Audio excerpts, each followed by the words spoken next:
Hero Raj Tarun తనకు కావాలంటోంది లావణ్య. మాల్వి మల్హోత్రా నుంచి తనకు ప్రాణహాని ఉందంటూ మీడియా ముందు లావణ్య వాపోయింది. న్యాయం కోసం ఎంతవరకైనా వెళ్తానంటోంది. మస్తాన్ సాయి తనకు ఫ్రెండ్ మాత్రమే అని తనతో అక్రమ సంబంధం అవాస్తవమన్నారు. మాల్వికి రాజ్ తరుణ్ కి సంబంధం ఉన్నట్లు తన వద్ద అన్ని ఆధారాలు ఉన్నాయని లావణ్య అంటోంది.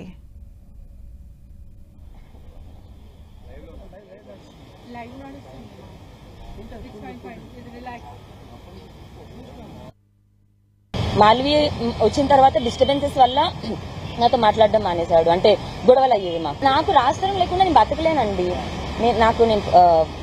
ఏమో నేను ముసల్దాన్ని అయితేనే అతనే కనిపిస్తాడు, అంతే. ఇష్టమండి నాకు ఇప్పుడు కూడా కావాలని అనుకుంటున్నాను. అండ్ లేదు, నాకు ఇంకో హోప్ లేదు నాకు లైఫ్ లో. ఫొటోస్ ఇచ్చాను, వీడియోస్ ఇచ్చాను, బ్యాంక్ ట్రాన్సాక్షన్స్ ఇస్తాను, కాల్ లిస్ట్ ఇస్తాను, అండ్ వాళ్ళ హోటల్ స్టే ఇస్తాను. ఇంతకంటే ఇంకేం చెప్పాలి నాకు తెలియదు. ఏవండి, రాజ్ తరుణ్ నాతో డైరెక్ట్ గా చెప్పాడు, నువ్వు మీడియాకి వీళ్ళు వెళ్తా అంటే నేను నీకు ఎంత యాంటీ అవుతాను, ఎంత చేయగలను నీకు చూపిస్తాను, నువ్వు మనం కూర్చొని మాట్లాడదామంటే ఇల్లు రాసిస్తాను, మెయింటెనెన్స్ ఇస్తాను, లేదు అంటే నీకేం చేయాలో చూపిస్తాను అన్నాడు. నేను ఇల్లు కోసమో డబ్బుల కోసమో అయితే మరి సైలెంట్ గా చేసి ఇక్కడ ఈ పొజిషన్ లో నుంచిన దాన్ని అయితే కాదు. నాకు రిటర్న్ ఛాలెంజ్ చేసి జైలుకి పంపిస్తాను అని అనింది, దూరం చేస్తాను అనింది. ఆ రెండు జరిగాయి, చంపుతాను అని కూడా అనింది. నాకు మూడోది అదే. నాకు భయం వేసే వస్తున్నానండి. నాకు నిజంగా హెల్ప్ లేదు.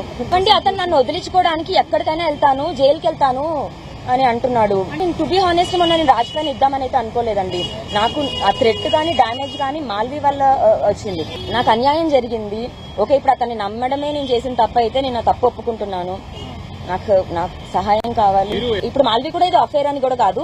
ఈ has plans to marry her. Malvini పెళ్లి చేసుకోవడానికి మాత్రమే నన్ను వదిలించుకోవాలనుకుంటున్నాడు. నన్ను వదిలించుకోవడానికి ఎంతవరకు వెళ్తాను అని చెప్పాడు.